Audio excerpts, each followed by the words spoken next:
शिक्षणाबरोबरच क्रीडा क्षेत्रातही नावलौकिक मिळवा. ज्येष्ठ पत्रकार सादिक नगारसे यांचे विद्यार्थ्यांना आवाहन.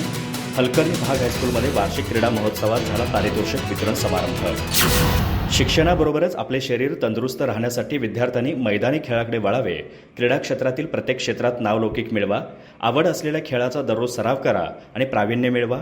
आत्मविश्वास, जिद्द, चिकाटीने काम करून शाळेचा नावलौकिक वाढवा, असे आवाहन ज्येष्ठ पत्रकार सादिक नगारसे यांनी केले. ते हलकर्णी भाग हायस्कूलमध्ये वार्षिक क्रीडा महोत्सवाच्या पारितोषिक वितरण समारंभात बोलत होते. अध्यक्षस्थानी प्राचार्य RS पाटील होते. स्वागत पर्यवेक्षक KB पाटील यांनी केले.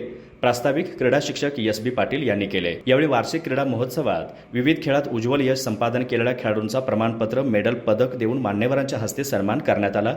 सचिन कांबळे यांनी मनोगत व्यक्त केलं. दैनिक लोकमतचे वार्ताहर सादिक नगारसे, दैनिक पुण्यनगरीचे वार्ताहर अमानुल्ला मालदार, माजी सरपंच सचिन कांबळे, माजी उपसरपंच गणपती पाटील यांचा मान्यवरांच्या हस्ते सत्कार करण्यात आला. अपूर्व विज्ञान मेळाव्याचे उद्घाटन मान्यवरांच्या हस्ते करण्यात आले. यामध्ये विद्यार्थ्यांनी नाविन्यपूर्ण उपकरणांची मांडणी केली होती. त्याद्वारे विद्यार्थ्यांनी विविध प्रयोग करून दाखवले. यावेळी Basavaraj Boney, RJ Dhere, JK Darekar, R Rama's, MR वस्कोटी उपस्थित होते. सूत्रसंचालन DS बंदी यांनी केले. आभार सुहास NS वंडी यांनी मानले.